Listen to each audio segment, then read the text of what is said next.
Award season is underway, and that means more glamour, beauty, and cosmetic surgery. So joining us now is Mercy plastic surgeon, Dr. Bharat Shah. Welcome back to the show. Thanks for having me. Now, we've been focusing this whole week on how we can actually get red carpet ready, kind of like the celebrities. And so you offered to show us a little bit of maybe suggestions on how the celebrities get their red carpet looks and things Sure. that we can do here as well. Happy to. We could all look better, and it's pretty simple. All right, so first we're going to look at Jennifer Aniston, because who doesn't want to look like, well, you might not want to look like Jennifer Aniston, but what woman doesn't want to look like Jennifer Aniston? What's one of her, the keys to her looking red carpet beautiful? Well, she's obviously beautiful to begin with, and that makes it easy. Right. She maintains herself, takes great care of herself, and she's talked about nasal surgery openly. That's something that a lot of people are interested in, and I think what's good about it is it makes it not so scary. Right. We do nasal surgery routinely to help people breathe better and to look better. So you have both of those options. And looking at her, I mean, just her structure and everything like that, you're starting with a great foundation to begin with, but you're not, it doesn't look as though she's done anything radical to herself. Exactly. Do you notice how well balanced everything is? She has perfect proportions. And in plastic surgery, we go through a lot of work studying not just the perfect proportions, but how to make changes towards that. Now, if somebody comes in and says, I want Jennifer Aniston's nose. I get that a lot. Yeah, I bet. I can't give you somebody else's nose. But what we can do is that gives me an idea of what someone likes, and then we can start with what they start with and where we want to go to. And I'll do a little computer imaging in the office to show them what I think we can do. That's great. Oh, so people can really get an idea beforehand before they take the leap, so to speak. I think it's important to see the plan so that you know what the surgeon has in mind, and we have the same goal. Okay. Well, we also have Helen Mirren, who is a great example of aging gracefully, just beautiful, always, glowing skin. What are some secrets that we can take from her? Well, she's absolutely stunning, and look how natural. Everything is just beautiful. She has beautiful skin, beautiful bone structure. She just has taken fantastic care of herself. And what I like is it's timeless beauty. Just fantastic. What we can do is take great care of your skin. Once it goes bad, it's really hard to make it look good again. So start young. Sunblock, skin care, simple things like peels, microdermabrasion, just polish it.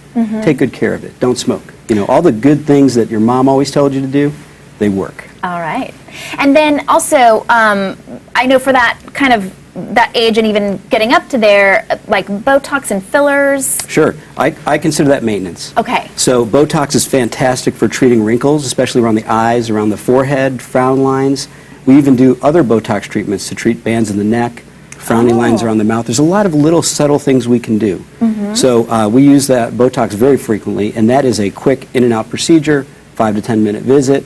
You see your results within a week. That's the stealth kind of thing that you've talked with me about exactly. before. That's a lunchtime procedure. That is I have a weekend event to go to. And, you know, our red carpet could be more than just the Academy Awards. It could be a wedding, could be a class reunion. Our own personal red carpet. Everybody wants to look their best.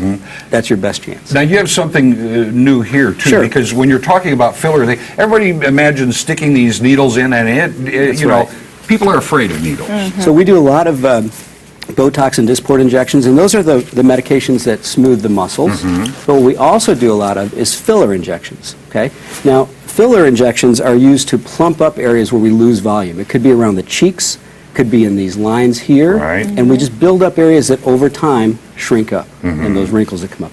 So I think a lot of people are worried about injections. What I use is a cannula. Now, this might look like a needle, but if you come in real closely, you'll be able to see that this is actually blunt.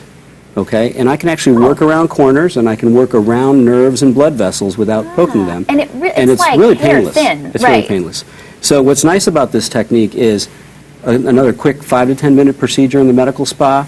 You can go right back out and do most of your normal activities, and you might get a tiny bruise, but it's gone by the next day or two. And is this one of those? Is this one of those things that sort of shows results over time, kind of a gradual? This you'll actually see results when you walk out of the office, and you'll see your maximum result about the next day. These medications actually swell a little bit with the water in the body, and I'm going to show you what this looks like. So I think a lot of people have seen the scary stories about kind of caulk and fix-a-flat and all the strange stories that people do. Yeah. But if you go to a good qualified, board-certified plastic surgeon, facial plastic surgeon, dermatologist, someone who's qualified to do this, they're going to use FDA-approved materials. And I'll show you what this looks like. So this is actually a clear gel that actually holds water, and I'll show you this when I put this on here.